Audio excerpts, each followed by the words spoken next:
If your savings account is just called savings, you're doing it wrong. The name changes everything. When you name your savings accounts after their purpose, emergency fund, vacation, new car, house down payment, something shifts in your brain. Saving stops being abstract. It becomes specific. You're not just saving money, you're saving for something. That mental connection makes you less likely to spend it. Studies show people who name their accounts save more, because every time you log in and see vacation fund instead of savings, you remember why you're doing it. It's a small trick, but small tricks build wealth. Stop saving blindly. Start saving with intention. Follow for more. Money is psychological.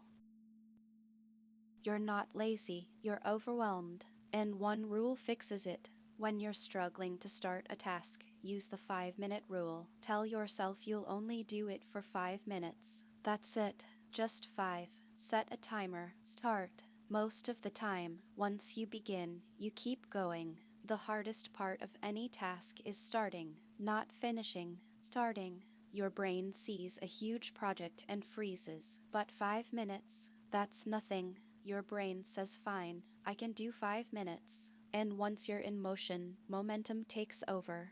The 5-minute rule works because it tricks your brain into action. Don't think about the whole project. Just start the clock. Follow for more. Productivity is about tricks, not willpower.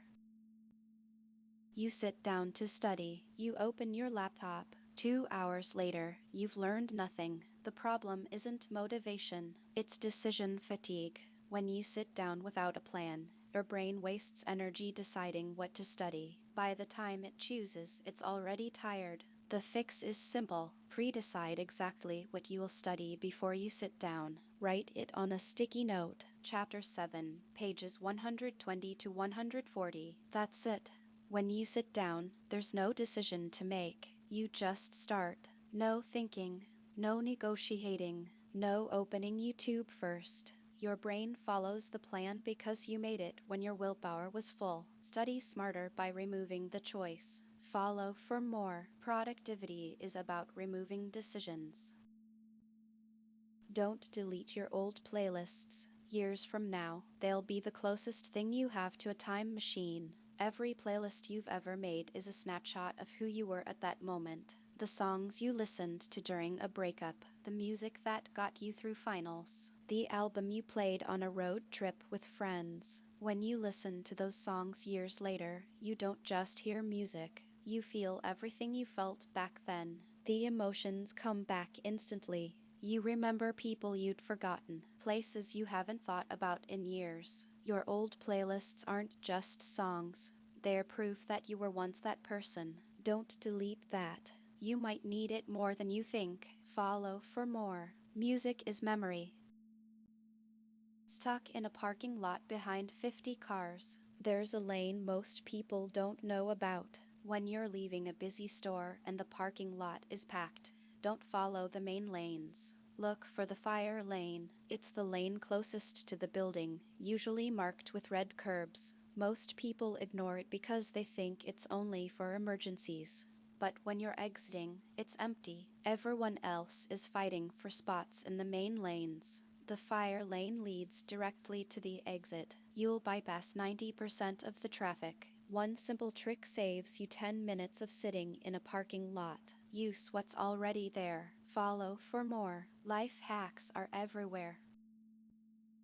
A job offer with a pension isn't always better than one without. You have to do the math. Pensions sound amazing, guaranteed income for life. But compare the total package. A job with a pension might pay 10K less per year. Over 30 years, that's 300K you're giving up. If you invest that difference in a 401K at 8% return, you'd have over 1.2 million, more than most pensions pay out. But pensions have something investments don't: guaranteed money, no market risk, no bad years, just a check every month. So ask yourself, do you trust the market or the employer more? The answer depends on your risk tolerance. Neither choice is wrong, but not doing the math is always wrong. Follow for more. Career decisions need numbers, not feelings.